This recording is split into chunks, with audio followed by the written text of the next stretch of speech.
রাসূলুল্লাহ সাল্লাল্লাহু আলাইহি ওয়াসাল্লাম তিনিও এই সময়টাতেই জিকির করা পছন্দ করতেন।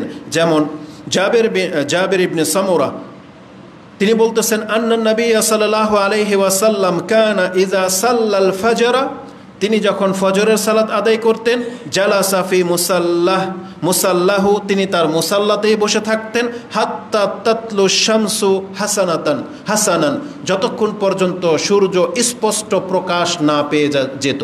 তার মানে রাসূলুল্লাহ সাল্লাল্লাহু আলাইহি সাল্লাম ফজরের সালাতের পরে তিনি এভাবেই বসে থাকতেন, সূর্য ওঠা পর্যন্ত অপেক্ষা করতেন। আর এই বসাটা নিছক কোনো বসা ছিল না, এই সময় প্রয়োজনীয় অনেক কথাবার্তাই তিনি বলতেন এবং আল্লাহ সুবহানাহু ওয়া তাআলার এই জিকির আজকার দিয়ে এই সময়টাতে কাটাতেন। তাহলে এটা হচ্ছে সব থেকে উত্তম সময়। এই হাদিস ইমাম মুসলিম কোট করেছেন, 1412-তে আপনি পেয়ে যাবেন। তিরমিজিতে হাদিসটি 585-তে রয়েছে এবং এই হাদিসের মধ্যে এমন কিছু তথ্য আছে যে আনাস রাদিয়াল্লাহু তাআলা তিনি বলেন যে রাসূলুল্লাহ সাল্লাল্লাহু আলাইহি ওয়াসাল্লামের সামনে আমরাও বসা থাকতাম এবং জাহিলিয়াতের যুগে আমরা যে অজ্ঞতা মূর্খামিগুলো করেছি সেগুলো রাসূলুল্লাহ সাল্লাল্লাহু আলাইহি ওয়াসাল্লামের সামনে পেশ করতাম আর একজন আরেকজনকে মস্করা করে হাসাহাসি করে একজন আরেকজনের গায়ে লুটিয়ে পড়তাম। রাসূল সাল্লাল্লাহু শুনে মুস্কি মুস্কি হাসতেন। কি বলতেন তারা একজন বর্ণনা করতেন যে আমরা কতটা অজ্ঞ ছিলাম, নিজের হাতে নিজের মাবুদ বানাইতাম, লগে করে বয়ে বেড়াইতাম, খেজুর আর ছাতু দিয়ে বানাইতো।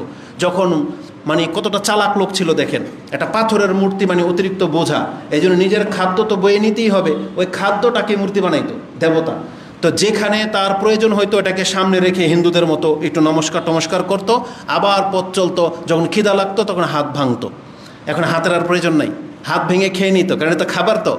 আবার কিছুদিন পর গিয়ে আরেকটা হাত ভাঙতো, তারপরে এভাবে পুরা মূর্তিটাকে ভেঙে মাথা টাথা সব খেয়ে ফেলতো, নিজের মাবুদকেই খেয়ে ফেলতো।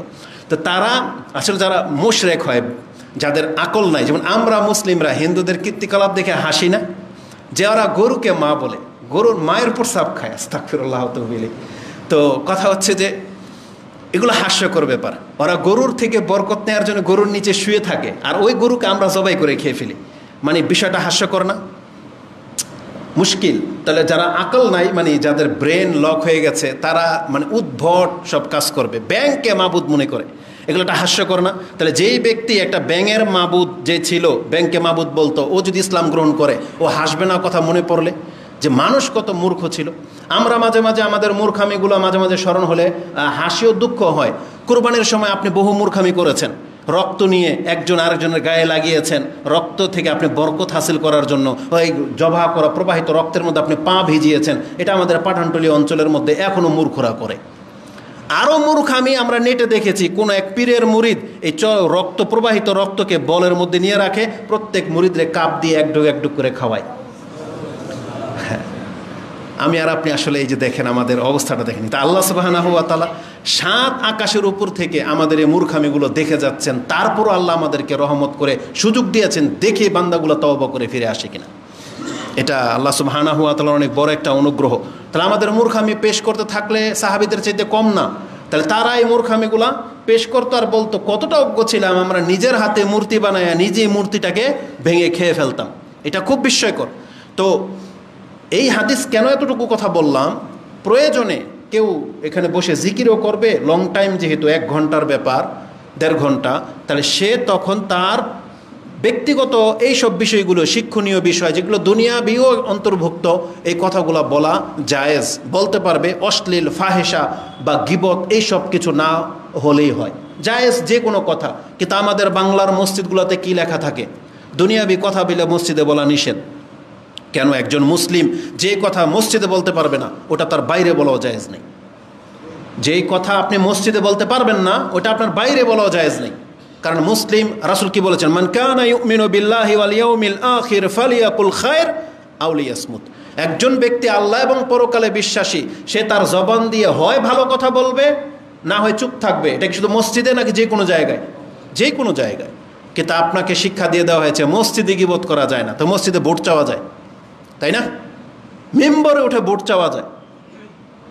তাহলে এরাই এদের ফতোয়া মানে না, আলা কুল্লি হাল। তো কথা হচ্ছে যে রাসূলুল্লাহ সাল্লাল্লাহু আলাইহি সাল্লাম তিনি ফজরের নামাজ পড়ে তিনি জিকির আসকারে লিপ্ত থাকতেন এবং সূর্য ওঠা পর্যন্ত। তাহলে এই দুইটা হাদিস দিয়ে আমি প্রমাণ করতে চেয়েছি সকাল এবং সন্ধ্যার জিকির বলতে ফজর থেকে নিয়ে সূর্য ওঠা পর্যন্ত, আর আসর থেকে নিয়ে মাগরিব পর্যন্ত।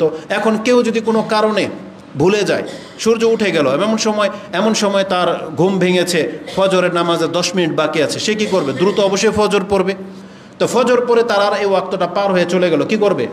এই ক্ষেত্রে যে কোনো ব্যক্তি দিনের আজকারগুলো সে দুপুর পর্যন্ত যখন তার স্মরণ হবে পড়তেই থাকবে, দুপুরের মধ্যে সে পড়ে শেষ করবে। বিকালের জিকির রাতে ঘুমানো পর্যন্ত যখন তার স্মরণ হবে, শুয়ে শুয়ে হলেও তার উচিত রাতের জিকিরগুলো পড়ে নেওয়া, কারণ এটা এতটা গুরুত্বপূর্ণ। আপনি যখনই বাক্যগুলো উচ্চারণ করে নেবেন তখন তারপর থেকে প্রতিক্রিয়া শুরু হয়ে যাবে, মানে ডিফেন্স, সাপোর্ট, অনিষ্ট থেকে রক্ষা তখন থেকে শুরু হয়ে যাবে, কারণ জিকিরের সাথে এগুলোর সম্পর্ক।